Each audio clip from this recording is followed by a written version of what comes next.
Welcome to the Kicking Up Dust Media YouTube show, guys. Today I've got a very special guest, ASB. My brother, big hits, you know. Come on, Yes, man. man. Pleasure to be here, bro. Thanks for having me. What you like being called ASB or A? You call me A, bro. A is call what you A. people, You that know what, it real remind- ones call me A. You It get remi- me? it You know what I was there? Reminds me of that paid in full, innit? A. You get me? Real ones call man A anyway, A. bro. You get me? But AS is what people just know me my whole life. Some people call me Bizzle because the B. But ASB is like the... I like old school. A. I think that's cool. I see you. Yeah, I like Come A, on. man. We're gonna get into your background and what you're doing, right now with your podcast and that. But I like to start from the beginning, Yeah. with your background before we get the show on the road. Just want to give a quick shout out or mention, Free Palestine, Free Gaza. Heartbreaking what's going on, I think it's only right we mentioned that. Yeah, hell yeah. Yeah. As for you, bro, I want to know about your background, because I assumed your background was something, but I was completely wrong. It seems. From the Winners Talking episode. I was Nah, but completely wrong. you're half right, You're half- though. no, yeah, half yeah, right. yeah, yeah, No, 'cause I thought it was That's Greek Cypriot. That's what I can thought. see, I hear that a lot. Yeah, Yeah, yeah. like But obviously, Mediterranean and that. boom. So, Yeah. so tell me about. That's mad still. That's Yeah. mad because you know what? When I was watching it, but I'm white though, innit? Like when Yeah, of course do you know what it is? It's like people they go weird about race, bro. Sometimes Yeah. online, Okay. like oh yeah, like I'm this and a mix, and then they don't just say things like straight, like. So to the naked eye, white geezer Yeah. with dark hair. So he might be Greek, might be Cypriot, might be Algerian, might be mixed, might be you never know. Never know. So a lot of people are always like it's a mysterious thing, like what are you and that. But like my dad is French Moroccan, Okay. and my mum is Italian and English. So both basically the simple kind of way to put it is both my grands are white, Okay. and then both my granddads are immigrants kind of thing. Okay. Yeah, so with a little melting pot there. So just your mum and dad, they met in the UK or in France? Yeah, UK. Both of them are born in the UK as well, which in a way is kind of why I'm not really like in touch as I'd like to be with like even Italian and the Moroccan side. Do you know what I'm saying? Like I'll go back to Morocco quite a bit, even just on holiday and that. So you raised the both parents are still together, yeah? Yeah. Both still Okay. together up to today, man. Yeah, In the UK. in the UK, man. In the yeah, UK. in London. Your dad's Muslim? He's not, he's not religious, Okay. but he's like God fearing. But what's his family's people? What's See, their this background? is the thing. Their background come from France. Yeah. Okay. Right, Moroccans that had descended to France originally and France. whatnot. But what it is with him, he didn't know his dad like that. Okay. So he was raised by a mum that didn't have a bond or a relationship with his dad. He's born in the UK. Their dad had come to the UK from France. You get me? So like his thing was kind of like, with my dad, yeah, he's a very wise man, but he's not a religious man, but he believes in a higher power of God. Okay. But he's never been someone that's like, I'm Christian, I'm Muslim, but it's like it's a weird one still, because if I ask him like, do you believe in God? He does, but he just hasn't chose like a religious path, if that makes sense, through a religion. So his dad wasn't in his life. Nah. But his dad was Muslim. Yeah, well, naturally I believe so. Yeah, okay, so he didn't have that connection Nah, I've with never pops, met so him that or make- nothing. Yeah, that yeah. makes sense. Yeah, do you know what I'm trying to say? Of course, yeah, Because more time, even I get a hard time sometimes growing up in Hayes and that. Hayes. You get like a lot of people. It's like, bro, you should be one of us and that. But I kind of went with Christianity Okay. through my mum's side of the family, having that link. Yeah, If 'cause that your makes dad sense. didn't know about the Yeah, religion. yeah, Your mum exactly. Knew something Yeah, about Christianity. exactly that. That's Okay, that's yes. probably a better way to even describe it. Like something, because I think even me, I'm probably more into it than her Okay. in reality. Do you know what I mean? So, but yeah, man, it's a blessing to have things in you and to have different backgrounds and cultures and stuff. Of course. Makes you more like open minded. You seek kind of like your past a bit more. You know what I mean? Like, I wonder where you know what I mean? Where you pick up traits from or whatever. But yeah, man, definitely was half right though, because both my nans are white ladies, innit? So English. Like, Get so me? a side question. Yeah. Has anyone mistaken you and you ever got racist abuse? Do you know what's funny? Yeah, Yeah. I was gonna tell you about that earlier. Yeah. So one time, I remember when man started growing the beard. Yeah, it was quite a while ago as well. It's probably like 2009 or something, 8. Yeah. You know, like when beards weren't in fashion before. So if you had a bit, you try like shave it down and get a shape up and all that to try and like. I remember one time I went on holiday with a family for time, but I come back bare tanned from. Yeah. Tan quick. I tan bare quick still. So when I'll man's call come you back, Osama or something. bro, the P word, man. No That's remember when you mentioned, you know, way. like when you mentioned it, like but it's because I was jumping on a bus and I kind of pushed in front of some old man with a walking stick. So man just blurted it, and I'm thinking, oh, who's that guy being rude to? And I've looked back to see the poor guy that he's like being rude to or like abusing even, and he's talking to me. I was like, I couldn't believe it, bro. I was like, wait, me? You talking to me like that to him? And he was like, yeah, but shit, you know what I mean? I was like, bro, God bless you. Just hit him with the God bless. Yeah, it's kept it moving. I went upstairs on the 207 and that was it, man. That's the only time I can remember. It was more comical to me. I know it's bad, of course, but to me it was more comical, fam. You couldn't understand why he's saying I was like, that. brother, this guy has lost it, mate. He's lost the plot. As for like growing up, you grew up in Hayes, right? Yeah. You grew up or I whatever. was born and raised them sides, yeah. How was it growing up in Hayes? It's very multicultural. I know that. Mm-hmm. I've spent time in Hayes. Yeah. And like, how was it growing up in Hayes, like primary school, like your behaviour and going on to secondary school? So primary school, I went primary school in West Drayton, which is like a area that's like right there, like basically next to Hayes. That was just smooth for me. Primary school, I was naughty. I've always been a naughty youth in terms of like misbehave, don't follow rules and orders, like the PE sports stuff way more than the books and the making money and all that. Yeah, now you know what it is. My thing at school was kind of like as a primary school, I was just naughty, bro. Like not like bad as in like man was a bad man, just naughty, like misbehave. Do you know what I'm trying to say? Whereas my brother's 3 years younger than me, and he was more calm and cool and collective and easier going and that. I think secondary school it was mad. I don't know, man. Them times back then, yeah, you go into year 7, everyone's coming from different primary schools, and they're like, oh, he was the hardest in his school in year 6. Yeah. He was the hardest in his, and everyone starts like trying to get a rep straight away. Like year 7 is kind of like you lot fight this guy from that school, see who's harder and tougher and that. So Harleton Community Schools where I went to, which is like one of the main schools in Hayes, and pretty much most of the man then went there and that. And it was just kind of like, I don't know, man. It was a mad school still. I can't lie, it was a mad school. But I feel like I was never. Were you taller? Because people don't realize he's tall, you know. Yeah. I've always been tall. I don't think they realize it on camera. I thought you're tall in person as well, you know. Yeah, 100%. But you're taller than me. So what? Did you always? Like, yeah, I was always tall. Yeah, I was always Okay. lanky, bruv. Always from time, man. Since So you're bullying bros and all nah, that. not really. Nah. You know what, bro? One thing about me, bro, I've never been a bully. Yeah. I'm very what's the word, man? I'm confident, and I'm also like confrontational at times. You know, like naturally, like I don't mind talking to or debating or confronting something. I've never been timid, basically, but I've never been a bully though. Like my pops, same man we was talking about. He always raised me. He showed me and my brother how to fight, throw little jabs, combinations, blocks, and that from young, because he used to be a amateur boxer. Okay. So he always showed us how to defend ourselves, but he always told us not to go looking for it. Do you know what I'm trying to say? Not you know what I mean. So like, why a wise man teaching his boys kind of defend yourself, don't have it off no one, but don't be the person that's picking on people just because you're taller or you're bigger or you're able to fight better than them. So I've always been like, I hate bullies, bro. I've always been against it, if I'm honest. Yeah. You know what I mean? Had my fair share of fights growing up though. Do you know what I mean? So But you seem like a bro that kind of gets along with everyone, like sort of thing. yeah, I can see why you say that. Yeah. I can see why you say that.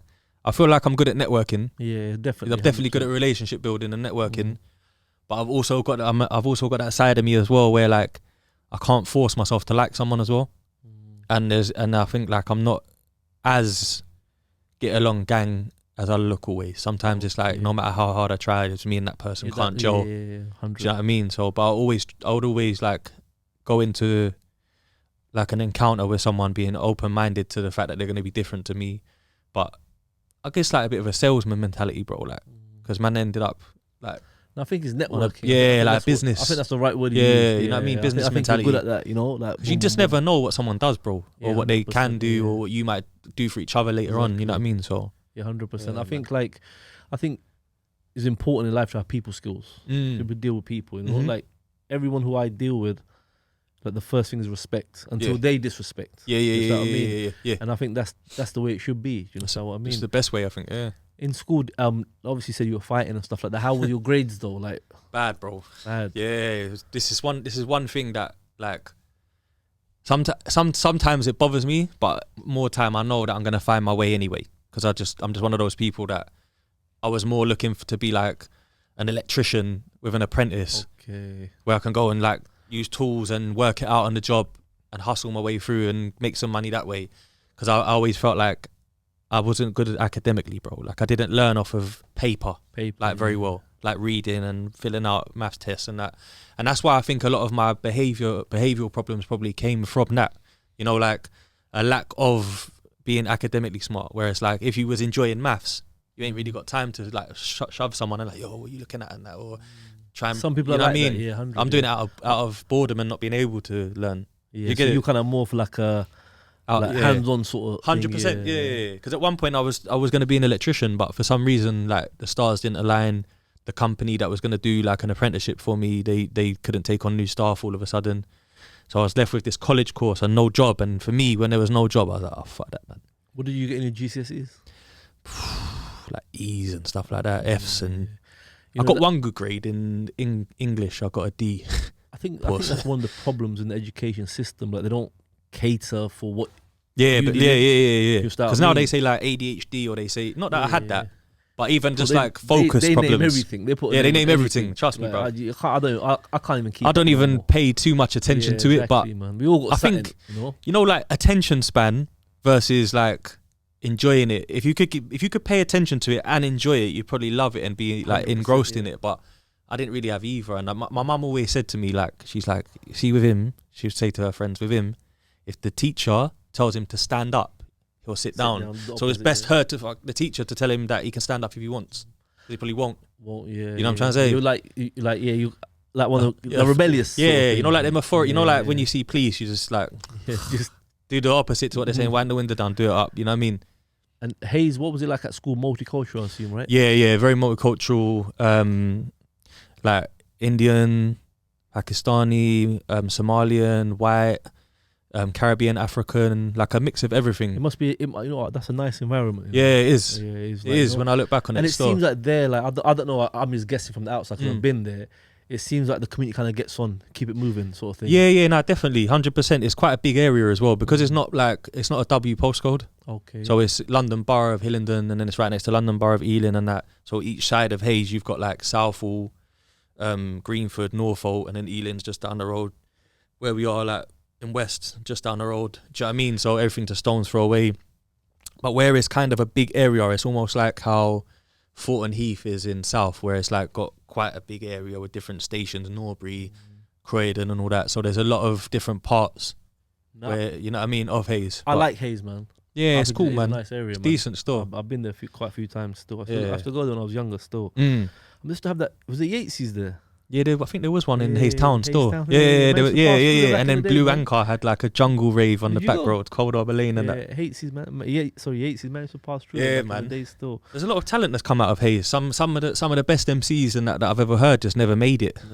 Or never continued to try and do it. And that, I suppose it's a good location, you know, West, but kind of like in the quiet part of West. Hustle bustle's not there. Yeah, man. And then Central is down the road or whatever. Literally.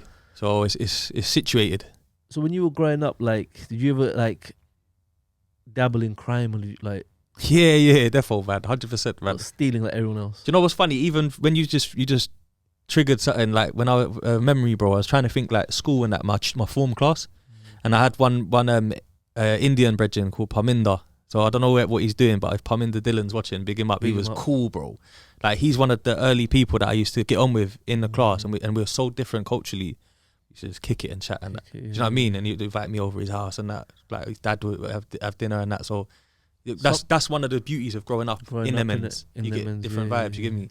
You know what? Is people don't understand. So when you grow up in a place like Hayes and that, like it's normal, isn't it? Yeah, it's just regular, bro. Like neighbours are from different countries and stuff. You know what I mean? So exactly. Crime is like.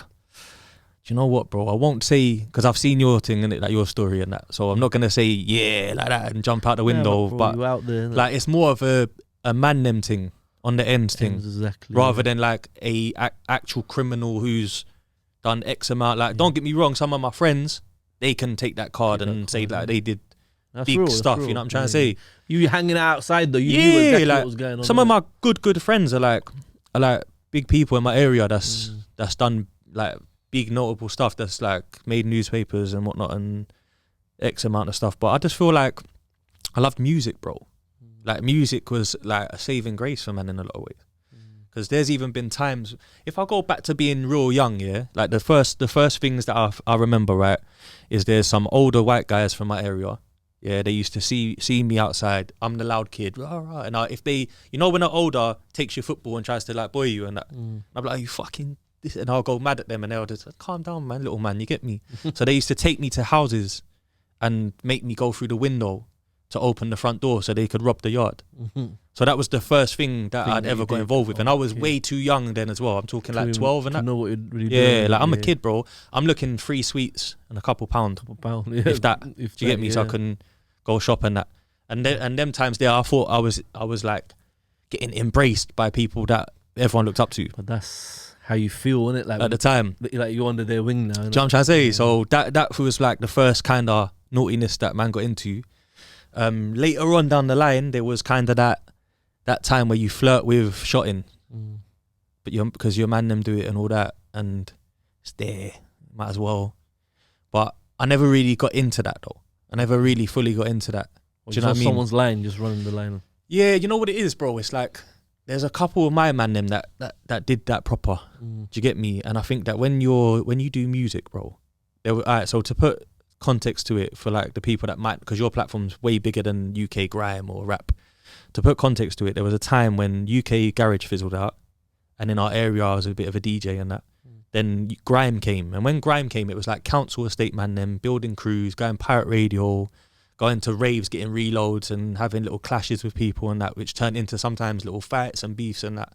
Them times there, I was becoming a notable West London MC where I was ending up on like a lot of pirate radio shows, DVDs, like Risky Roads 2 and all these things and that.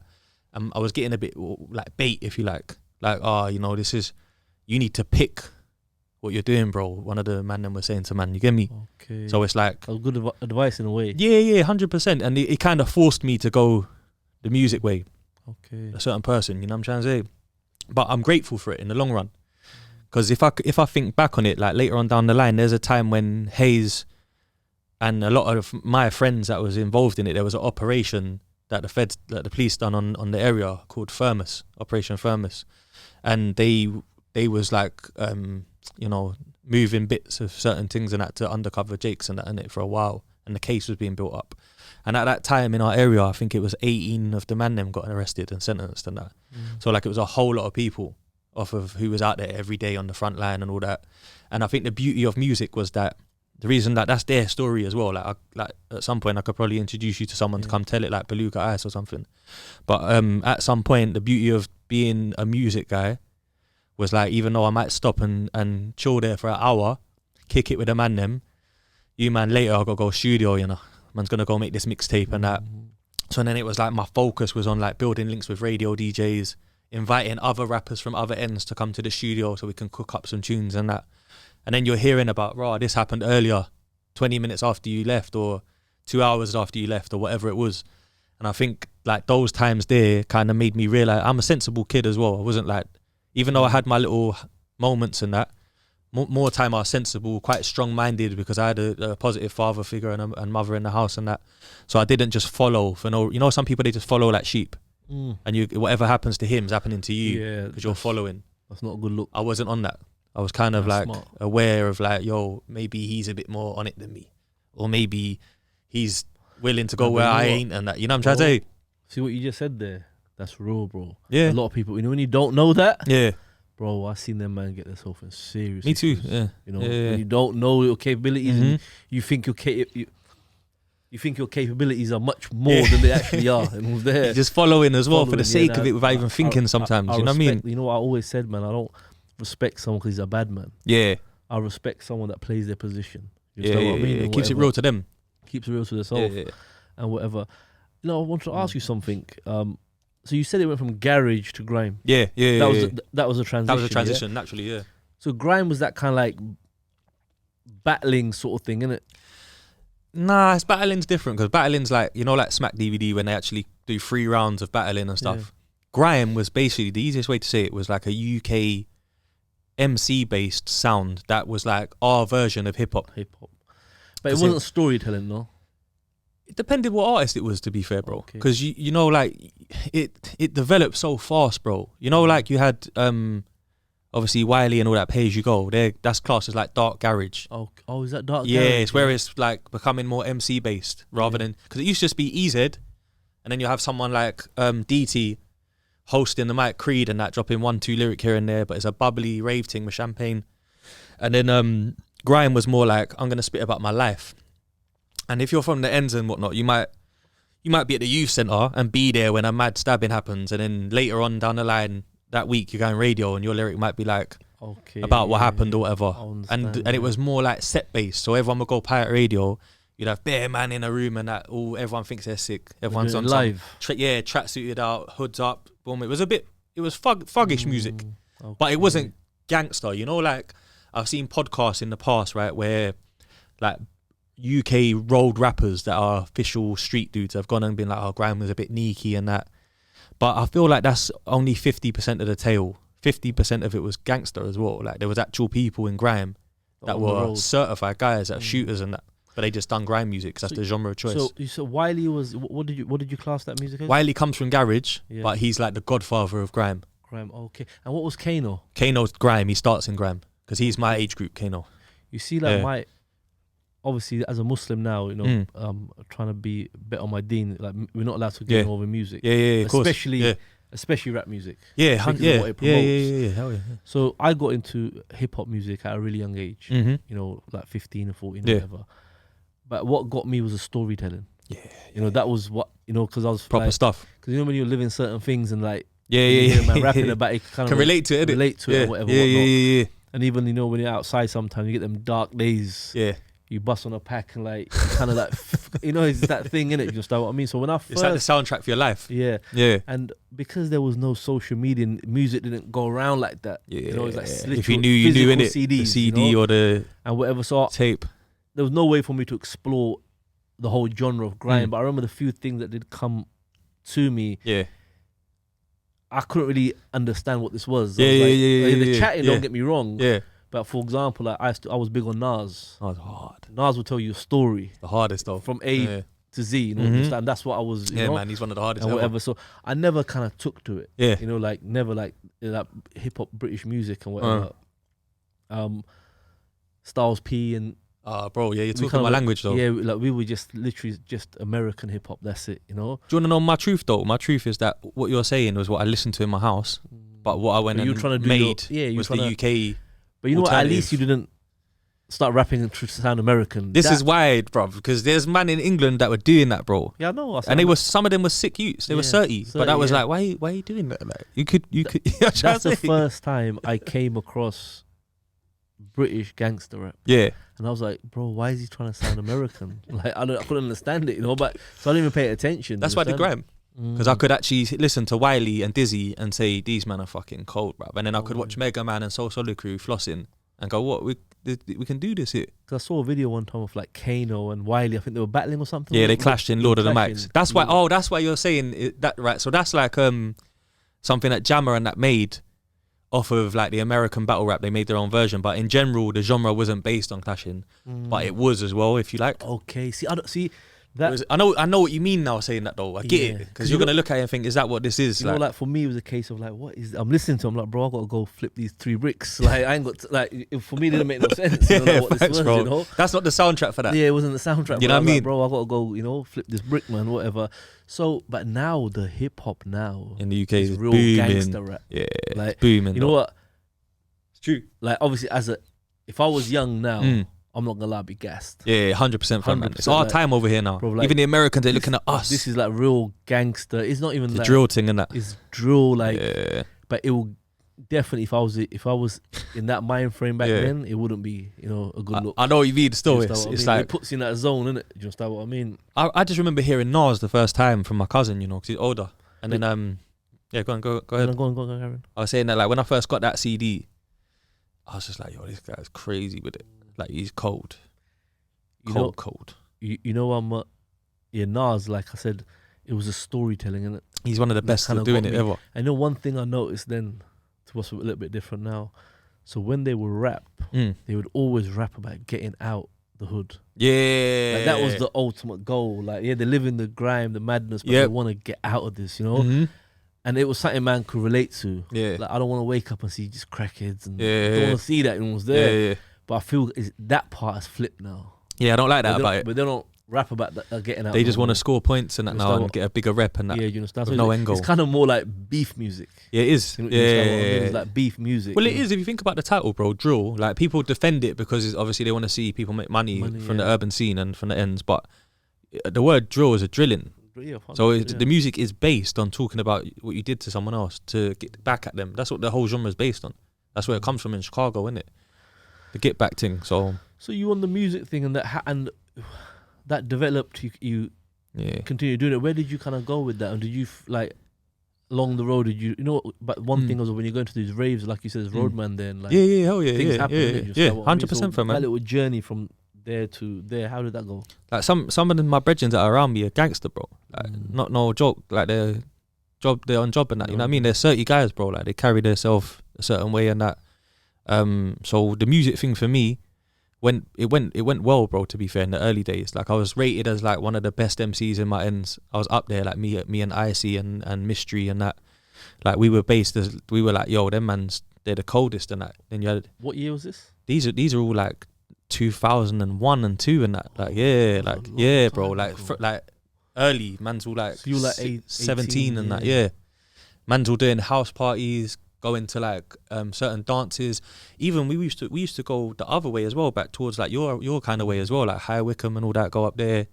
There was some crew up there, some break called Magical or something, and then you had some mutes in Slough from like what's it called, Britwell Estate and that. Yeah, there was like we used to do loads of sets everywhere, and along the way, the music thing, I kind of saw where it was going. It was going from like pirate radio to DVD. So I would always build the links to get on the DVDs. And then it was going towards the mixtape era, which was like 07, which is when like, it's just before gigs and that popped. Just before, when grime was still booming. 06, 07, people would they're going to the studio instead of going radio now. And they're actually making like UK mixtapes. Like Retry 2 had one, Learn From My Mixtape at the time, that hit the streets, and Scorcher and all that gets. And I was putting my one out at the same time. So at that point, caught the attention of like, why let's like if I take it from where the angle came, we used to do all the under 18 dances everywhere, every end we'd go. There's a brother called Dynamic M from Musical Mob. So you remember that old school garage tune that's like, are you really from the ends? Too many boy them wanna pretend. That's him spitting, and it's his production, isn't it? So he used to take us to like Major FM with Ricky Fresh, which is a DJ from Hayes that was like proper dubplate specialist. Then from getting noticed by them, I met Wiley at a dance, Tudor Rose, I think, which is local to us. People was just taking number and that, like, take my number, blood, yeah, pull up to the next thing and that, you're doing your thing and that, you know what I mean? So then man's meeting all of these Roll Deep guys, DJ Target, Tinchy Strider, Jamaica, going to dances, raves. Then I'm meeting like Red Rum from like Major Ace's crew, going to Freeze FM with them. And then before you know it, it's mixtape time now later on down the line. Everyone, like, you've had all these little looks and that. Yeah. So I remember Target heard my tape because his Wiley had hooked me up with DJ Target, who's on One Extra. You know Wiley like that, yeah? Yeah, that's what I'm saying. I bucked Wiley through like the raves and the rave scene and the pirate radio scene. Yeah. And Wiley used to I remember him saying to me, fam, one time he rang me from America, but I didn't know he's a madman, Wiley. Like, you know, like we're on the phone for 3 hours, bro. Then I know where he's like, anyway, I'm in America, I gotta go, and hung up. Just bang, gone, like that, because he's like that, tapped. But he must have said to man one time, like, bro, like, you're sick white, you know, like that. Like, you come on the Tudor Rose stage, 50, 60 man there, grab the mic, force it, reload, boom, like, you're good, bro, you know what I mean? Keep going and that. So then he's like, take Target's number, Target's gonna produce a beat for you for your tape and all that. So Target ended up showing me like a lot of love, bro. Like, he just recently come on my podcast, and he's like on Rap Game on TV. He's on radio every day. He don't really need to come to my podcast, you know what I'm trying to say? Okay, yeah. But it's more like, I got you. Love, yeah. Yeah, you know what I'm trying to say? That's so my man took me to Westwood. This is a moment where it kind of got a bit serious for me. Because, you know, I'm actually spitting grime, but I'm more lyrical. I'm a West shoot. We're rapping different to the East shoots. They used to do the one-liners, where it's like, all in one, all in, and that's how they used to do. So I'm more spitting about life and that. I've made a song where I'm talking as if I'm crack with a voice. made a tune talking about been through the pain, buried a few friends this year, and I was talking some real shit. And then he's like, I'm gonna take you to Westwood. So I'm like, Westwood? You sure? Like, yeah, we'll go now. So they take me to Radio 1. We go meet Westwood. And at this time, I've got like a white gold chain, white gold pinky ring, Aquamaster. I got like a little light stack in my pocket, bruv. Light though, like £700 in tens, and you know what I mean. So I'm thinking like I'm doing my thing. I got my fresh Adidas tracksuit. Westwood looks at my CD, and bear in mind, I don't think I've ever really spoke about this on a podcast, but when I printed up my CD, at the time I had some income coming from somewhere that was like pretty good, and I was pumping it back into this music thing quickly, and I printed up like 5,000 CDs, but the CD had an 8-page booklet, a barcode, a printed CD, everything was legit, bro. Like it was going in like HMV and that, yeah, all off my own pocket, innit? Yeah. So me being like around certain man and the way they move, like when we go club, they're pulling out wads of cash, shutting down the bar, whatever, man, like P and Lito and all that. So I'm like, yeah, I know how to move in this industry. Fuck it, like I come from real youths, do you know what I mean? Around me, real friends and that. So when man's come to this Westwood thing now, Westwood's looked at the CD and he's gone, yo, son, yeah, word, man, it's dope, bro. Like, who you signed to, bro? You know, he talks American a bit. Who you signed to, dog? And I'm like, nah, I'm signed to me, blood. And I've like pulled my wad out and just slapped it on the side, like I'm doing my thing. You get me? And he's like, yeah, you can come on next week. So on the show, I'm like, what? Yeah, he's like, yeah, next Sunday. So that was like a pivotal moment for me, because it's like you grow up listening to Westwood interviewing Biggie and it was that. big back then, isn't it? Yeah, all now I get it. It's weird now and that.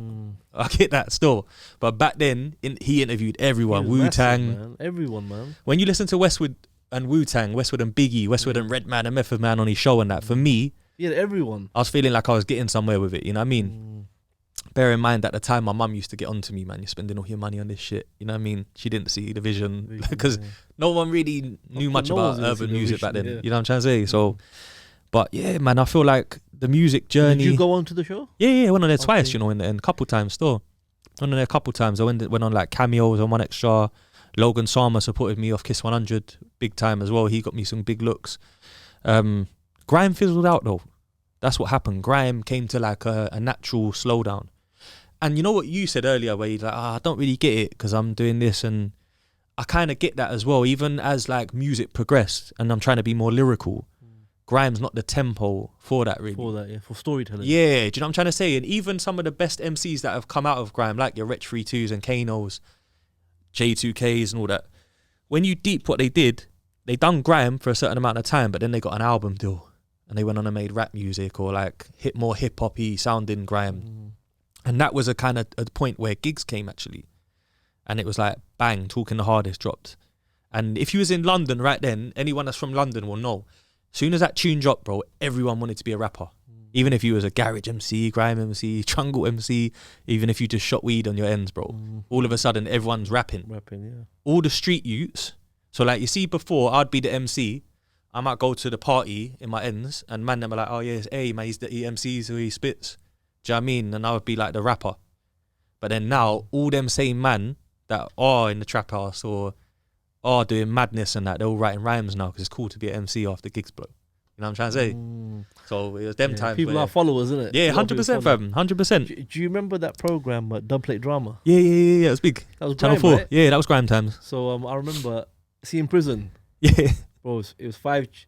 Was it 4 channels or 5 channels? I can't remember channel 5 was that. It's 4 or 5 channels, innit? Yeah. So bro, you gotta watch anything that's whatever's on, innit? Yeah. So I have to watch that in the Dubplate Drama. What did you think of it? Like being inside? Bro, you know what? To be honest with you, it was alright. It passed the time, innit? I can't remember. You know, I remember that. What's that girl's name? Shiesty. Yeah, Shiesty. Yeah. Mike GLC was on it as well, innit? Yeah, Mike GLC. Yeah, so I Mike was remember on that, but it was decent though. Like, you know, like for England, innit? Yeah, so 100%. Fam. I have to watch that in pen and whatever. Yeah. So I remember like, I remember that time. Yeah. You know, I remember that, and then it kind of, then the rap kind of came in. That was just it was around them times because Shiesty was weird. She was like grime and rap at the same time. So where is she now? I don't even know, bro. To be fair, I don't even know where she's from. If I'm honest, I've never met her or anything along the way. I feel like she was someone that was a studio artist. Like she wasn't from the pirate radio scene. Okay. So she probably just got signed, had a deal and that, done what she did. But yeah, man, music changed, and when it shifted to rap, I fell back a bit. You know. You fell back? Yeah, man. I just was like, I need to find another way to just make dough and chill with my girl and just do my thing, man. What did you do? At the time, I didn't do any music for quite a few years. I ended up just being calm in the cut, bro. That was with my girl. I was going to try and find a job and that. I was like, at that time there, I had to build my CV, bro. I was taking any job I could get, unloading lorries in a warehouse. 9-10 years for that thing. I know. And then it was just like that. I just lost a bit of love for it. I felt like a lot of it was a facade as well. I felt like you would get people that were making like a quick £500 here and £1,000 there for maybe a big booking or something. And I'm just thinking, bro, man, some of my brethren are cleaning up, bro. Like, they're doing their thing heavy and that. So I kind of ended up going that route where I was looking for other things in life. Do you know what I mean? Whether it was like to build up the CV, to find a job in a different sector. I was rethinking about becoming a plumber at one point. Like, should I go college, a night class and do that? I was thinking about my future a bit more. Do you know what I mean? But the music thing, I think sometimes it's a passion before a business. 100%, yeah. Like, for you to love music, like you can't stop thinking about it. Like, your next song you're gonna write, or you get inspired and you want to go studio. You're always trying to discover a new artist and that. Because I come from DJing before. My dad was a DJ. He had a mad record collection. So like, I was always into music from like young, from the gate. You know what I mean? So. And then after that, you made a comeback, and you came back. Yeah, I did still. Yeah. That's the ones I saw on YouTube. Yeah, YouTube and stuff. Then your ends and stuff like that. 100%. That was more rap. That was rapping. That was rapping. It took me a while to adjust to rapping, you know. Seriously. I made a CD in 2010 or 11, which was after this 3-4 year break of being off. And it was called Motion Picture Music, and I was just jumping on American beats and then working with Whisper from South London and that, getting on. But the integral part, right, where I kind of like, I don't always bring it up a lot, but the integral part of the story is, right, from West London, you've got Jamal Edwards, which is SBTV, God bless his soul. So he's from Acton. So rewind back to when I'm on Lalo FM in Ladbroke Grove every Tuesday, Gully Movements, that's our crew, that's the set we're doing. He's a fan of my music, so he's texting in, yo, hey, big up ASB, it's Smoky Bars from Acton locked in. So I used to shout out everyone off the phone on the radio, big up Smoky Bars, whatever, woo woo. And then when MSN came out before MySpace, he was hitting me up saying that he's a fan. Like, I'd love to come radio and spit. I'm an MC. I'm 13 from Acton. So I let him come to radio. You know, I was cool like that. If you got bars, bro, pull up. Yeah. So he's come to meet me in Shepherd's Bush. We've gone to the radio station. And he's just a young bro, bro. Like, trying a thing, bit nervous and that because his first time on radio. A year or two later, might have been a year or two later, he goes and buys a camcorder. And then he's like, yeah, I'm filming stuff now, bro. And I'm like, yeah, come, man. He came Kiss 100 with me, radio and all that. He's filming everything. Yeah. And then Logan Sama from Kiss 100, I think he's about 4 or 5 uploads in on SBTV. He's called it Smoky Bars TV. He's uploaded some girls from his ends that spit. Then I'm like on a train doing a freestyle and that in Paddington. And then Logan says to me like, oh yeah, I saw your guy that filmed it. Do you mind if I connect with him and that? And I'm like, yeah, no, do your thing, bro. So I hooked them up. And then all of a sudden he's hired by Kiss 100 now. So he's like, they're paying his travel and his food and all that. And he's filming everybody, bro. Kano, Wiley, Skepta, Black the Ripper, all of them lot. So now SBTV, he's hustling, bro. He'll film the Logan Sama show. Then afterwards be like, oh, can I get a freestyle with you outside for his channel? So he's just building this platform. Platform up, innit? Yeah. So I was on there. Did he kind of know what he was trying to do, or is just like winging it? Do you know what, bro? He knew about stuff, bro. I'm not going to lie. You know, some people wing it, yeah? I've winged it with bare stuff, bro. Yeah. And I know the winging it thing. Like, you can see it, like, because you've done it yourself. Yeah, exactly, yeah. He just kept telling me about YouTube, bro. YouTube this and YouTube that. I've never heard of it at the time. This is how early it was. Yeah. And he's like, it's the link this that must you... have been like 05, 06. Yeah, it's around them times. Yeah. He's telling me, bro, when you do YouTube, that's the link that you put on your MySpace for the video to appear. It's from YouTube. And you embed it. And I'm like, yeah, whatever, bro. Like, sounds cool, isn't it? Like, I don't know what to do with that info at the time. That's you know what's mad? The pioneer, bro. You know what's mad, just to cut you? You know the YouTube thing? Mm. So I've gone pen and I'm in jail for I think just under 4 years. There was no YouTube. Yeah. So I've come at a man saying, oh, YouTube. What do you mean YouTube, man? What's this, yeah? The hell is a YouTube? And like, he's putting on like rap tracks and I'm like, yeah, running them. He's like, put in the bar and search it comes bar up. It's mad. Yeah, it's crazy. Because before I went pen, the way we used to get like mixtapes, mixtapes, remember that time G Unit or whatever. Yeah. So there would be a brer, he'd be burning them onto a CD. Yeah. And I can't remember what it was, £5, £3 or whatever. I used to do that, man. We would go check him for the CD. Oh yeah. And he's like, no, you just go on here now and just do this. Don't even need a CD like, again. Oh, this is mad. Yeah. Bro, I was literally sitting there like, and I can't. I've never used like a laptop before, innit? Yeah. So I'm literally doing like one letter by one letter. Yeah, like an old person like Yeah, that. Like you when know? you see a grand on it And I now. was like, That. right, Yeah, this is yeah, mad. So yeah, I could imagine like when Jamal was he was a visionary still. I'll give him that. He knew this. Yeah, like, he this knew, is gonna fam. be something big, innit? Yeah, bro. So he's kind of like someone that as well was just like when you come back and that we'll do the video for you and that. Oh, cool. There's even more reason now that your thing is blowing up. I'll jump on the platform. So like that was like an integral part of the story that I guess I missed, because when I came back, people even link up TV though. Yeah. Like Ade OG, he's from Hayes, one of the owners of Link Up. And then Jamal's from Acton, one of the owners. So all the platforms, it was only GRM Daily, Grime Daily, that was from East. Most of the platforms were from like West and Northwest youths. Like Rashid is from Northwest, and I knew him through his family and that. So it was like we had all the outlets, bro, to go do this music thing, like the freestyle platforms and like I'm on the early behind bars on Link Up TV and that. So I definitely gave it a go with the rap thing. Yeah. You know, when I'm thinking about it now, I still remember like Channel U and stuff like that. Yeah, I still remember that was like that was beginnings, early innit? as well. Yeah, and stuff like that. yeah, man. So when you started again in the after like 2012 or something, wasn't it? Yeah, around them times. Yeah, roughly. Yeah, it is roughly around I think I 2012 saw still. an old song when I was looking Yeah, at man. YouTube and whatever. And you know, one thing I would say is you were one of the first people to start podcasting in the UK, isn't it? Yeah, it's a fact, man. Bro, you know what? Yeah. You know what? I see a podcast from like 8 years ago. I think it's you and Jaja, yeah? Yeah, Angel Town. you and Jaja. Yeah. So you like, what? Where did you get the idea from? Yeah, that's mad, you know, because bare people miss that little gem there. You know, you're sick for that. But listen, like I said, You're observant. I'm a man now. I give credit where credit is due. Yeah, I for was real. there, like, Yeah, but it is, I'm comfortable in my own skin, innit? 100%. there. Yeah. So I don't, bro, when a man, bro, I looked at that, like, bro, this podcast like Mad, 8 innit? years old. Like, I didn't know nothing about no podcast 8 years old. I remember a lot of people from our generation, we had that phobia of cameras. Yeah. No cameras. Man, shy of that, like. Yeah, because you know you shook and feel like you're in the police station. Because it was odd, innit? Because I remember the first time when the camera phones came out. Yeah. I think it must have been like 02 or whatever. So we're in the trap, like, and man's got a camera for man's getting scared. Yeah, like, bro, people don't take no pictures, cuz. But like, you know, like the feds could be watching. Yeah. Oh, Yeah. You understand? So as for Eagle lighting. for interviewing people, that was a concept that you couldn't even imagine back then. It was a road dude that got me to do it, you know. And what, you just hit Jaji up and said, "Yo, Nah, alright. So you see, like, the first thing that I've done, right? So when I stopped doing music, yeah, I grabbed remember SBTV is showing me about this YouTube thing, right? okay. So I'm a man that when I see something and I can kind of work out this is going somewhere, I know I've got to make a move before it becomes late, innit? Yeah. So he showed me what camera to buy from Curry's, just a basic camcorder thing. And then it was on tape. This is how old it was, on tape, yeah?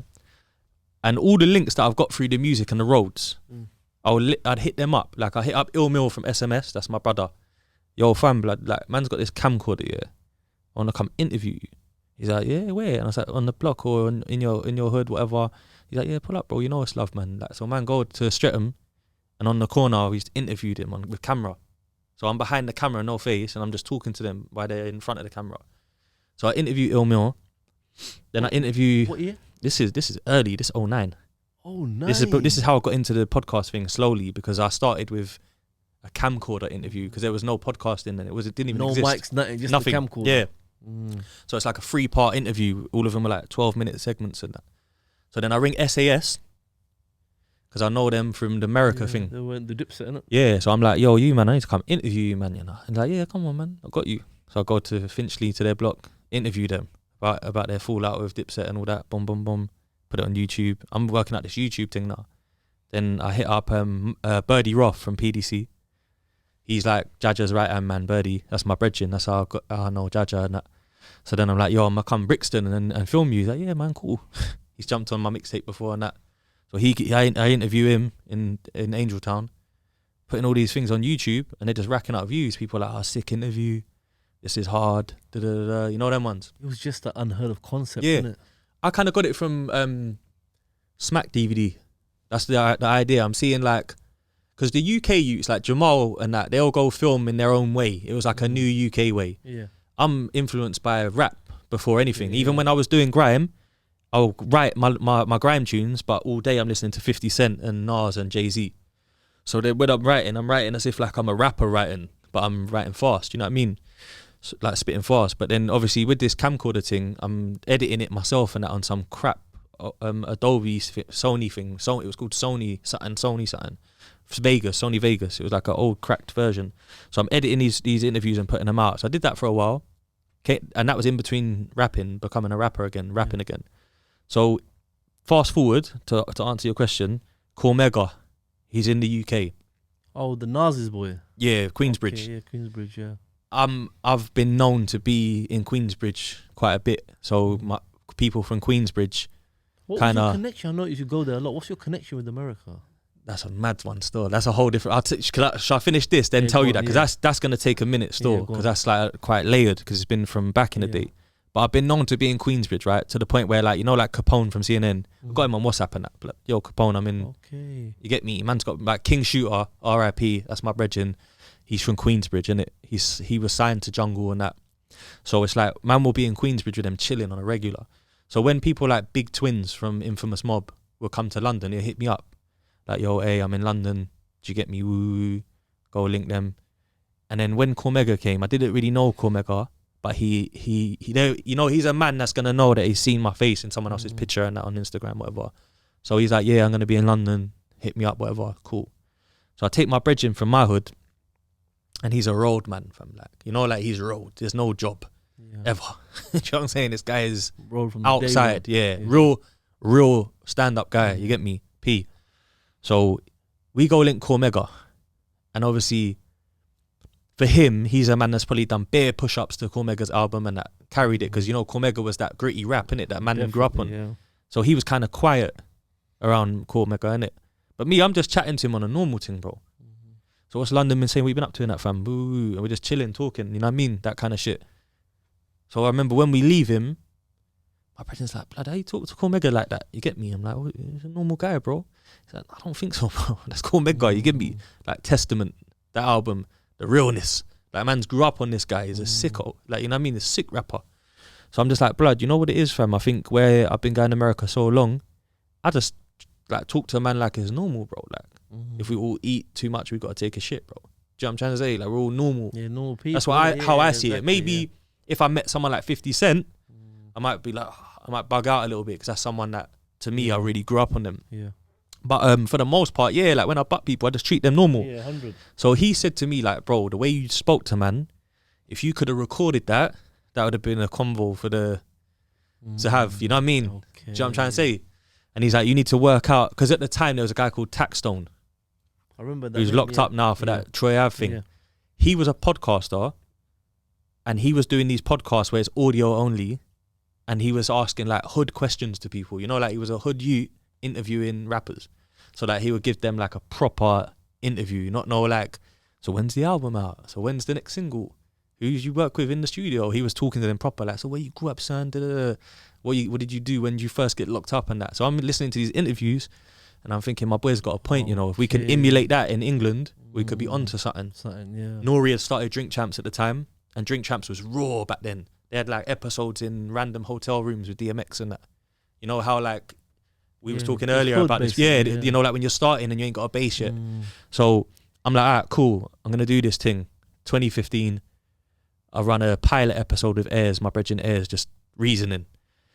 We thought it was alright. We done it in my mum's kitchen. It was calm, but we're like, you know what? I need to work on it a bit more. So we had some practice ones where it was like off. No, it was never put out basically. Put out, yeah.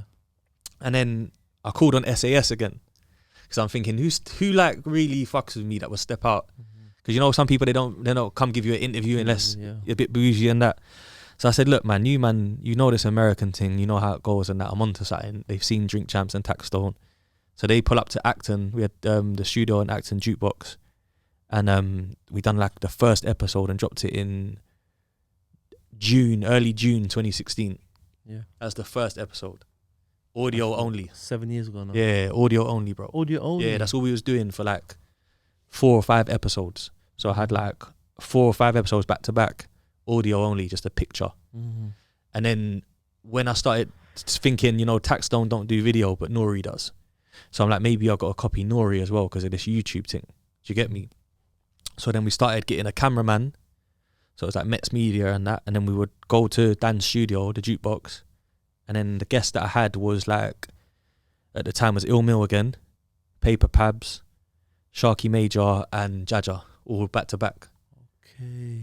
But the problem where, see that I went on a mad podcast run, bro, for like 2-3 years, yeah. I had episodes of Unkasa from Dipset, audio only, Black Child from Murder Inc., audio only. Black Child, wow. Yeah, bruv, I had a bag of them and all of them were organic. Like I'd meet them in places and be like, yo, I do this podcast shit, you want to come on? Like Black Child, I met him in the middle of Brooklyn in the corner store. Randomly, like buying drink. Like, yo, do you know what I mean? So... And back then it was like, kind of like I said, it was a new thing, innit? Yeah, people didn't know what it was, bro. What it was. They didn't think it would get this big. They're saying a podcast, what you mean, like a radio show? Yeah. And I'd be like, yeah, but not on air. And they're like, so it's not a radio show then? Do you know what I mean? They didn't understand the concept. Bare people, I was inviting them and they'd just be like... And look now, yeah, man. it's like normal. People watch podcasts more daily, more than TV. Yeah, 100%, fam. Because it's real and it's just different people's experiences. It's just like a barbershop combo, I see. That's the way I see it. But it's real, that's why it's raw, isn't it? That's raw and uncut. Because raw and uncut and 100%, a lot of stuff on TV is scripted. So that's kind of crazy, bro. Yeah. Like you kind of one of the first ones. Bro, I feel like I hate to not sound humble because I feel like I consider myself humble, but I'm someone that was like loved hip hop, the culture of hip hop and music so much that every time I saw something that was like, I'd think, oh, I could do that better than that, or I could like take their little rough idea and turn it into a bigger one, and that, or I'd see like the vision for it. But the only problem that I had is I feel like when I stopped doing podcasting for a while, when I took the break, it was out of frustration because there was 3 episodes in a row where I've invited a guest, booked the studio, booked the cameraman, and then one of all 3 would flop each time. So like the guest didn't turn up, so now it's me and a cameraman in the studio, and at that time no one had ever sat and spoke to the mic on it, the camera on its own yet. Yeah, no. So I'm just like, oh, scrap that. I'll just pay for you, man. And you know what? Do you know what I mean? To get into that, you're 100% right. That could kind of like, what's the right word to use, man? Kind of like demotivate you, innit? Yeah, man. It was there, like, fam. it happens to everyone. 100%, You understand what I mean? So even like when that happened to me, yeah. But I think that was kind of one of the, by default, the things that made me do the car thing. Yeah, come on, I see what you're saying. Yeah. And whatever. And your like, car thing was epic though. Yeah, bro. but you got to understand, we're dealing with people that grew up hectic. Yeah. Sometimes keeping a schedule. It's not professional, isn't it? Not their thing. It's not the way we are. It was there, whatever. So obviously, even with me now, like, I try to make sure, because I do podcasting, so when someone or go on someone's show, it'll turn up on time. 100, yeah. Come on, man. I understand how it works. It's important. A lot of people don't understand how it works. Yep. For them, they think that you've got your own premises and that so all day long. Cancel the same day. I don't hold no grudges, nothing like that, because obviously things come up for people. But it's definitely something that could demotivate you. Like, as long, it was there. One time I had a guest, that we were in the studio all set up ready. This time I've hired extra lighting because they're quite a decent sized guest and that. I'm going all out, bro. And then I see, like, I go to the toilet and I see like 2 missed calls from them, Let's say they rang me at 4:06. It's 4:09 now. 4:10. Just 4 minutes. I ring them back. I say, yo, sorry, man, I was just in the bathroom, man. Yeah, I've gone now. I was there. And I'm like, it would turn around then. We're here still, innit? Just pull back, innit? And they're just like, oh, I've already jumped in my cab. It's long. Just do it another time. And then it'll be like, what? Like, and I'm end up arguing with some people on the phone and that. Like, I'm going to punch you up, like, talking to me like that. You get me? Yeah, At that time, I'm thinking, what? Are you taking a piss, bro? Man's put all this. And then it's cancelled now anyway because we're arguing. We're not going to do a podcast after that. Do you know what I mean? So I had to, like, understand that this thing's going to be headache. But if you really want it, you got to put up with it. But then I kind of got 3 or 4 of them in a row, and I felt like, do you know what, man? I'm just going to do them every now and then. So I slowed down for a little bit. I had a really big one, though, with Murder Mook, which is like a battle rapper from Harlem. Yeah. And he was over in London, and I had met him in New York from being over there and that. And I ended up getting him on Margs' Pen Game Challenge. You know, Margs, who does No Behaviour podcast. Yes. I got him on that. So we was patterning up stuff and that.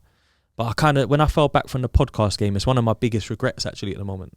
Because I feel like right now... That's the moment it kind of took off, I think. Yeah, bro. Like, because you know the Joe Rogan thing that we spoke about, it's kind of like, bro, there's a lane where if you was consistent and didn't stop, like you see Chucky, I've got to give it to Chucky, because Chucky had an episode out before me. So he was one of the first podcasters in the scene for like the urban world, you know what I mean, of the UK. the urban The industry or professional whatever. setup and all that. Yeah, he was in Yeah. the same studio as me. Savage Dan was the studio engineer, and he's ended up being on their podcast and that. So it's like they was early, and he was always doing that because he was interviewing people on Freeze FM and shit like that. So yeah, man, the podcast game, I wish I carried on, basically, in short. You know one But thing. I'm back. You're back. You know one thing I noticed as well. You know, now you got a lot of people going to like different areas in America and Yeah. like London and Yeah, making yeah, like yeah, little yeah, yeah. small like documentaries or podcasts Yep. on the street. Yep.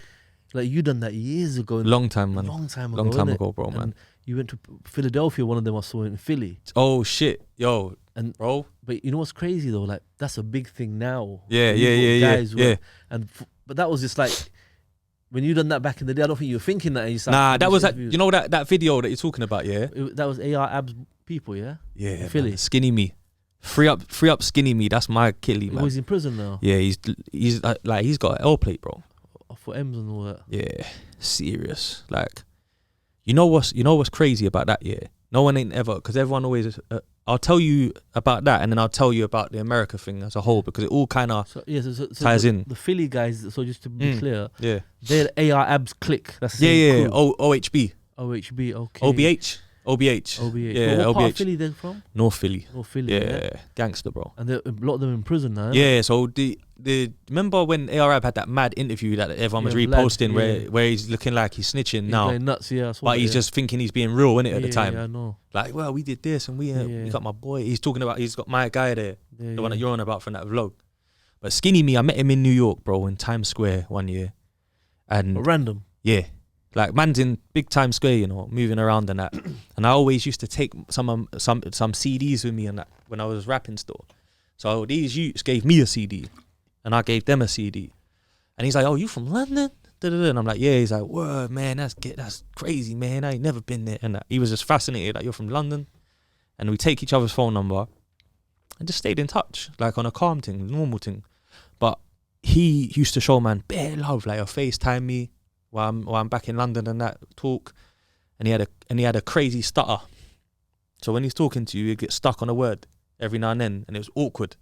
You know, it's like, and you don't want to finish the word for man For me, yeah. in case you offend him and that. Yeah. But I used to do it like, yeah, I know what you mean anyway, don't worry. And he just got cool with talking to man. And he used to be like, "Yo, bro, we got to do a song and that," because he was rapping. And I was like, "Yeah, we'll get that done in due time and that." You get me? Wasn't really rapping too much. So one summer I go back to New York, and I'm in New York with Dave East and that, and we're just doing our thing. And he hits me up. He's like, "Yo, bro, you're in New York." So he's like, "Pull up to Philly." So I checked like the weekend that was coming up. I said, "I'll come out there on Friday and stay with you till Sunday, innit? Like over there, I'll book a little hotel or something, and we'll just cook up some tunes and that." That was the vibe. I'm gonna go Philly. He's like, "I'll show you around."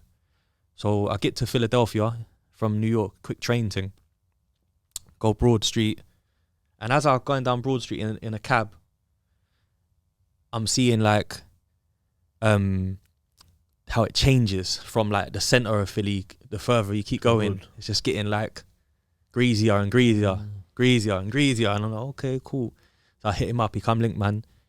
And that video you saw is just my Snapchats put together as one video. So it's not actually like I didn't go out there with a camera or nothing. On your phone. I just went there on a calm thing to link him to go do a tune, and we ended up going studio. He took me on a tour of North Philly. Went to Max's Steakhouse, cheesesteaks, Max's cheesesteak. Cheesesteaks. Yeah, blood. Like we went everywhere around. But the maddest part about that, right, is I'm meant to stay till Sunday, bro. I got the fuck out of there on Saturday, bro. Why? This place is the worst place I've ever been to in the world, bro. I swear, fam. Why? It's greasy. Like bullet holes are everywhere, bro. You know, like I'm observant, bro. So this is what happened. This is why I left, yeah. So we get to the studio, we do a tune, whatever, showing me around the hood. I'm meeting all these Philly dons and that. They're just all surprised that someone from London is here, this part of Philly. So I'm already knowing that I probably shouldn't be here, but I'm here. Fuck it, let's make the most of it. Do you know what I'm trying to say? And then we're on one street, this back street where everyone just chills and that. We're just chilling, and there's just bullet holes everywhere, bro. You know, like I'm looking at people's front door, their wall, the steps, bare bullet holes, bruv. Like I said to my man, "Bro, what happened here? There's shootout over here." "Oh no, that happened every day, bro." I'm like, "What?" He's like, yeah. People get clipped every day over here. Hanging around the wrong block, boy. But this is every block over there. This ain't even unique to them. This is just their ends. Their ends is like, it was the murder capital before Chicago. Yeah, that's right, yeah. So I'm like, bro, this is a lot of holes in the wall on that, bro. I think we should go inside, bro. You know what I'm trying to say? Like, at least. And then blood, we come out the studio. Swear to God, fam. There's a casket on the floor. Like an actual casket. And there's a homeless man sleeping in the casket, bro. The man's living in the casket, bro. The homeless man. That's where he lives, in the casket. And they're playing it down like it's a normal thing. Normal thing, yeah. And I'm like, bro, this is a metaphor for me, fam. Like, he's already gone. Yeah. He's already gone, bro. Like, he's sleeping in a casket. So I'm just like, yeah, man, it was nice coming over here. Time to get But out. it's time to go home. Yeah. But in between time, obviously, I think I can talk on this now because of where they're at. Yeah. You know what I mean? Like, allegedly anyway, like, man was with Ron and Skinny Me, and they take me to another block, but they're like, wait in the car. And I'm like, ah, cool, no problem. Waiting for them. They go to hop out the car, and my man's there, Dark Low, and AR Ab. They're there on the steps of this house. Yeah. So I'm just thinking, raw blood, like, that's mad. I want to meet them, innit? Because obviously, so I've gone to jump out the car. He's like, nah. Just wait, innit? You know what I mean? So they're doing let's just call it a business meeting. Do you know what I'm trying to say? So it was one of those things where I could see how real they were, basically, in a nutshell. Do you know what I mean? And did you meet AR Ab himself? I didn't. I saw him from like here to it, just further to like over maybe like 7 foot away. And when he got caught in the case, they tried to like make him like he's the boss of the clique. Yeah. I think he might have been still. I don't know, man. Yeah, I don't know. I'm from England, They weighed so. him in it, man. Yeah, bro. Big birds. Big birds. Do you know what I mean? But it's the most craziest place I've been to, bro, in America. With AR Ab, man. Yeah. I feel a bit sorry for him still, man. Yeah, I do, man. I feel they kind of were a bit harsh though, man. They try. You see, in America, they make examples of people, you know. They've got that Rico thing, innit? Rico's nasty, bro. It's like, bro, I don't know. It feels There's like no way out of that shit. there's no way out of it. Yeah, I feel once you catch it, you got to plead guilty. They say if the feds come for you, there's a 98% conviction rate. That's nuts, innit? The FBI. Well, Otherwise, they don't come that's for what you. 50 said, innit? Yeah, but it's a fact though. It's actually been said on. He's probably seen it on other apparently documentaries. It like is a fact, yeah. that's crazy. How did you end up like in America? I noticed you're there. Yeah, a lot. What's the because connection? my bad. I was supposed to tell you earlier. So basically, my cousins are from a place called the 90s in East Flatbush in Brooklyn. Okay. Their family, their hood is where GS9 are from. You know, Bobby Schmurder and all that.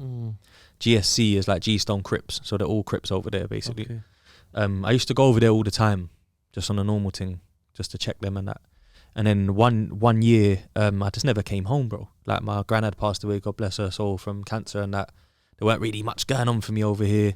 I just stayed there, innit? And I already knew everyone. How long did you stay there for? Like nearly 2 years, man. About a year, a bit and a bit. It's about a year and a bit. Car, you can't, you can't really stay too long there. You have to present funds to them to let them know you got a bit of money, so you're not scrounging from their society and whatnot, their culture and their thing. So I stayed out there for a while. In that time period, bro, is when I've met like Dave East and that, which obviously now he's a famous rapper, but at the time he was just like coming up on mixtapes and stuff. Okay. I was with all these Brooklyn dons and that, like big up OJ, Caesar, G-Stro, Case, Danger, all the man them over there, Tizzle, like them man is like my brethrens over there, and they're all lokes and that. So what would happen is when I'd be over there, they'd be like, yeah, you're like, we don't know no London rappers, bro. Like we don't listen to UK music, you know what I mean? We didn't even know it existed. So they're like, you're good, bro. Yeah. Like we think you're good. You should carry on rapping, bro. And they would try and convince me to do the American twang. This is still late, you know, like when I started, 2012, I stayed up. You know when you said I'd come back? Yeah. I came back because I was out there for that year, then dropped the Devil's Pyre video on SBTV. But they, no matter how much we develop, they don't care, bro. There'll be a time when they care. Pop Smoke and that made them care more because of the drill beats. Gigs being on, and that Skepta and that being on Drake's album made them care more. I remember them moments because they would be like, oh, this is that guy you showed us time ago. Yeah. But they just didn't, they weren't ready for it, bro. They got their own shit in it. Because their thing is huge out there, isn't it? It's been going from 50 years, isn't it? Hip Hop 50. So my thing was kind of like, I'm the rapper they know and they think I'm decent. So they were supporting me. So like there was a time when like me and the youths from Brooklyn, we went to studio with Uncle Murder. Oh, you met him, yeah? I've got a tune with him. Oh, you got a tune with him? Yeah, man. It's all out on the streaming platforms and that. Like, Yeah, I used to what do listen you to call him it? back in the day. Hard rapper, fam. Yeah, You get me? yeah. Greasy. Greasy. He's boy, who's like a bit older than him, found me through the Brooklyn youths. So he's heard about me through there, Okay. and they're like showing him my videos, and he's like, yeah, tell him come studio, you get me, he's good. What's it called? You got shot in the head, innit? Yeah, bro. Yeah, man. survived Uncle it, Murder man. was someone that I grew up listening to as well, like on the mixtape circuit in the Have early. you done an interview with him? Nah, I need to, but he's very hood, bro. Did they He's come to the UK? yeah, they came recently with 50 and that. But you know when you're with 50, Yeah, you're not really looking to like link man. And all yeah, that, part ways with them to go do a little They come podcast to and that. to make money in that. innit? Yeah, they're Obviously, doing whatever. tours, bro, like big tours, and he's so ghetto, bro. What's it called? You know, I would love to go America just to visit it, but they won't let me in though. You can't get into it. You know, You reckon I you- think with felonies or something they got in it. But can't you look into that though? Nah, Is bro, it too heavy? It's too heavy, man. Because see, like I've been here for kidnapping, and kidnapping out there. Yeah, is that's federal. a serious thing. Yeah, that's when it gets They got techie. state and that's federal crime. or State and something, federal. yeah. So that's meant to be like a big thing out Firearms there. is techie as I well. think kidnapping is life there. Is it? Yeah, from what I understand. They So give a big because of sentence. kidnapping, you can never go. But yeah, not just that. I got drugs, Mm. kidnapping, but then also my name is Mohammed. That's makes it even harder, innit? Just know what I mean. So they're definitely not letting man in. I said bro. my name's Mohammed. That's enough, you know. Yeah, And- they're and very the last thing I want to do ignorant is out there. land all the way there. 'Cause I know people who've and landed send you there, home in it. bro. I'll be Fuck, vexed. you You know, know, blood. I've seen that as well. But Yeah, my I'll brethren, it happened to my brethren. I'll be vexed, man. Get questioned and say the wrong thing, and you're back home, bruv. You So get you know, me? it's kind of crazy though. Still though, like a lot of these things, like the podcasting Yeah. has become so normal. Like, Yeah. because I remember I saw the interview with Jai, and I'm like, bro, this is like 8-9 years old. Yeah, or old something. school, bro. In Yeah, Brixton, no one's Angel Town. podcasting and stuff like that. But this podcasting has gone huge, innit? Yeah, It is 100%, fam. massive now, man. 100%, bro. Like there's podcasts popping up every single week. Bro, but they're not all gonna last though, innit? You see how I got tested and I gave up a little bit at that time. Yeah. People are giving up way quicker than that now. Okay. Like I've seen people that like everything comes set, bro. Like your studio does everything. You ain't even got to edit yourself or nothing. And because they only get 400 views, it just falls off. It takes time, man. Who's gonna keep going? Who's gonna push? Who wants it? Like if you want it, you can get it. Do you know what I mean? And there's good business to be made out of podcasting. You got to be consistent. I think that's important. Yeah. Because in anything you Yeah. do in life, consistency is important. You gotta have the ability to turn up when it's raining and cold, exactly, and you're not yeah. that interested in the guests, and and Be try and be interested and try and get a good interested, convo. You know That's what, the test. You know, one of the things that I would like to do personally is that I really want to interview people from all walks of life. I don't want to do that. Okay, only true crime, and that's all. Yeah, we do. yeah. Cool, that's a genre, but Yeah. I was like, bro, it's so much bigger. Do you know what I mean? 100%, So man. I've got a couple plans what I'm trying to work on, but Mm. because bro, you know, what it is everyone's got a story in it. Yeah, it's know what I true. mean? And Like if you can draw it out of them, Yeah, it's interesting content. So it's like, but like sometimes you see like a video online, some random guy getting interviewed, Yeah, and we will probably never listen to it. Yeah. But he's got 10 million views. yeah, bro. And you think because who's a that? lot of people could relate to that. 100%, You know what bro. I mean? It's got nothing to do with crime, Yeah. the road, or whatever. Mm. You know what I mean? Yeah, I agree. Because like I said, man, like for example, watch one thing about a homeless guy, bro. Oh, for real. You know what I mean? Like he's homeless, Yeah. yeah, got millions of views. You know, it's there because a lot of people just want An insight to a life Understand, that they're like, not, yo, that they're not something. from, and they might not understand to. it. I love these like hood documentaries. Yeah, you know, me like too, bro. The Yeah, Philly. yeah. Obviously now in the time of You got that hood bloggers. we got good mics now. We got good Yeah, cameras. you could go anywhere. So you got anywhere Yeah. that is 1080p, Yeah. 4K, whatever. Yeah. So it's good visuals, isn't it? And I think Mm. that's important. So I would love to do that. I would love to go to some of these places in America, but they'll never let me in. You know. Yeah, never say never, However. man. You know what I mean? You never know, I bro. know I've never tried, but Because you might end up being the biggest podcast in the country at some point, and then it could be like a label deal with someone, and then before you know it, it's business now. business. So yeah, you get exactly. that business visa or ESTA, you know what I mean? Yeah, So true. Yeah, maybe that way you could. yeah, you- because you see rappers over there from England that have got gun charges and that, innit? So yeah, they're getting after a yeah, while. you after a keep while and trying stuff. that, yeah. So this, never say never, man. SAS, are they still about rapping? They are, yeah, they're about still. They fuck with the music, but I think they're more like just chilling, and I think they're definitely. I feel like I should give them a shout. See if you could come through, man. You know what I mean? Yeah, Yeah, I me was and like, Mayhem's tight, man. I was chatting to someone the other day, and they were like, the brother goes, "They man were bigging you up." Mm. I was like, "I don't know them." Nah, but your podcast gets ratings in the Yeah, ends, and bro. They're like, "Nah, from you were in different jail people. with one of their brethrens." I was like, "Okay." Yeah, Because obviously see? SAS was pretty big back in Yeah, the day. yeah, man. yeah, they were sick, man. They were the first ones to go. It was a Ameri- little bit too Americanized, wasn't they? Yeah, That was the Dipset thing. and So they stuff done like well that. over there because they lived Yeah. there as well. But like in Are the they still in UK, this- on the music scene now.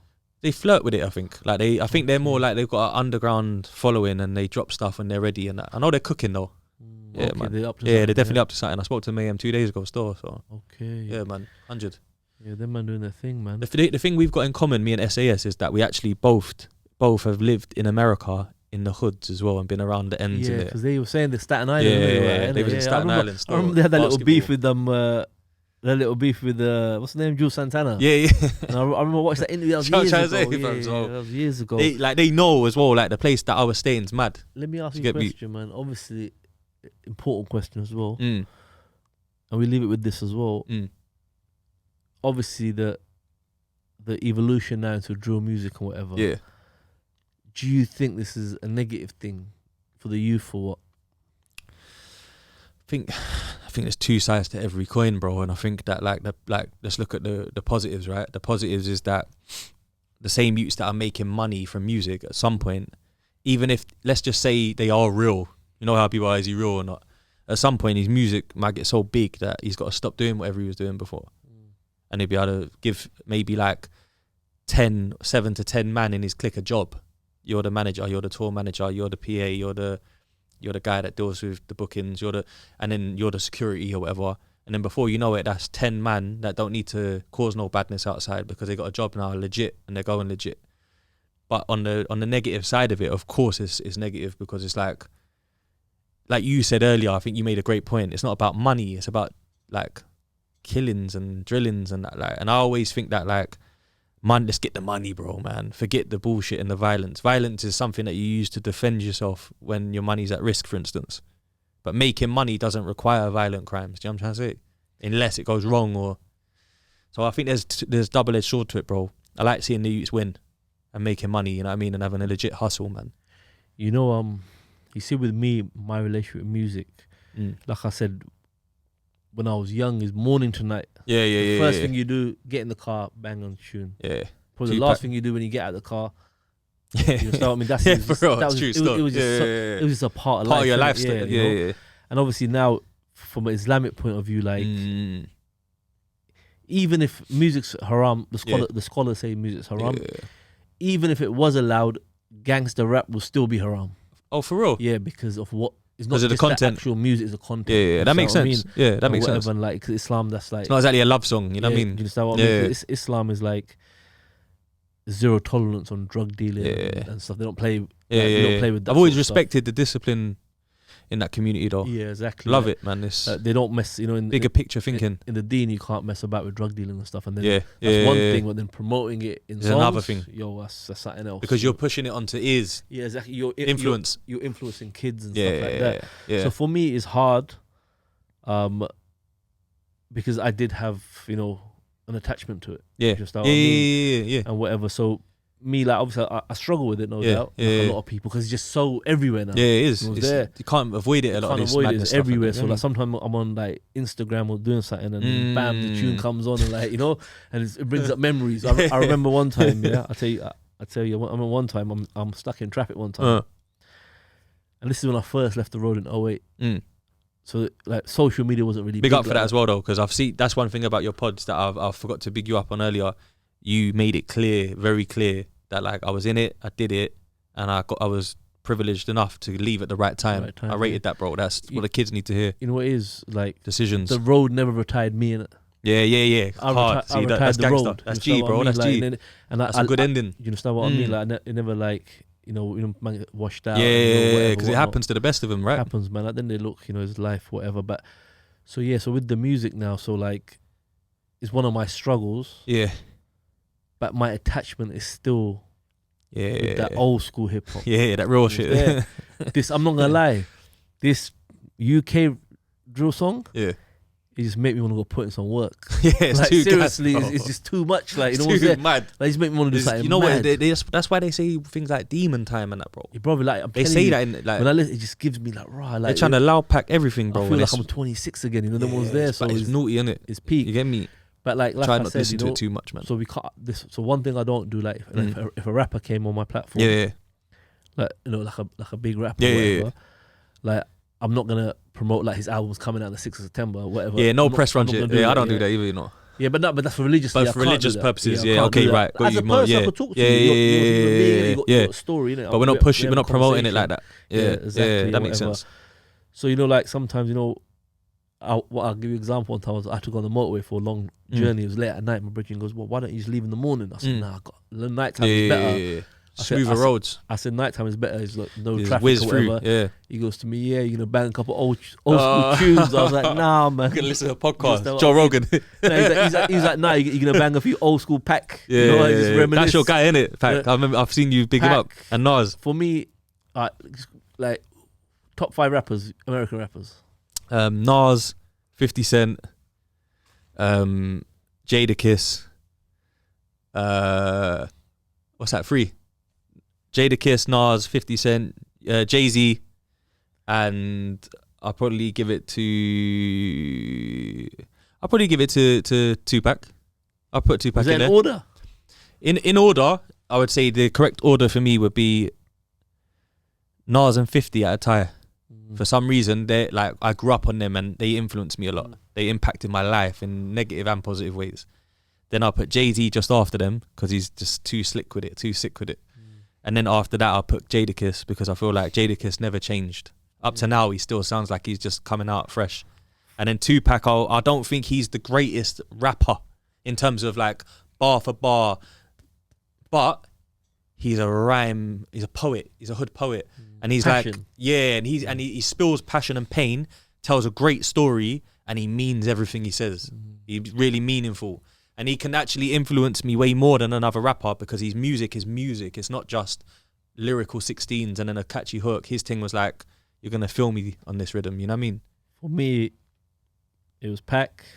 You know what? I struggle also with Nas and 50. Yeah, Nas for real? I struggle with it, yeah. So we're similar, dude. But I would say Nas is better though, if we're talking lyrical 50, ability. You know, 50 was just a killer. He's gangster. Like, he came through just gangster. Yeah. Come on, that's why I love him. So he's a shooting star.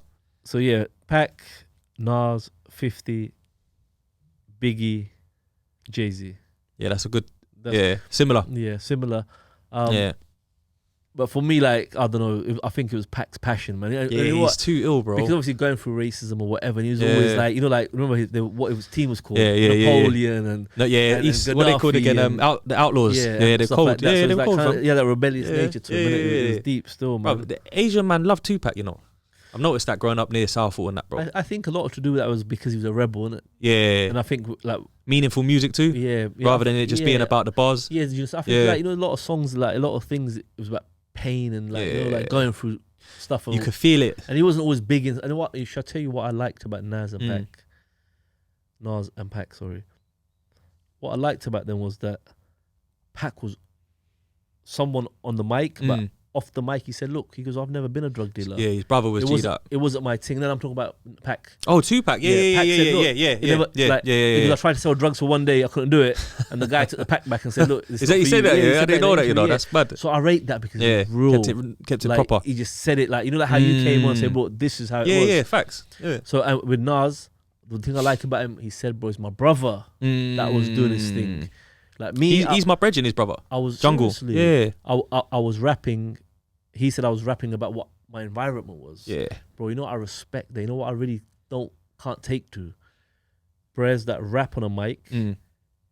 They're not that guy, but they behave like that guy off the mic. Yeah. I don't even rate that. But that's why I rate Nas so highly. Like, I would love to interview Nas. Project Window with Ron Isley, that song where he's just saying, "This is what I see from my window." You know, that's what he was saying, isn't it? Like I said, that track, you know, life's a bitch, and you know, like bro. You know, like sometimes when you're on the road and things are not going well, like you know, like relate to things like great that, album, Illmatic, man.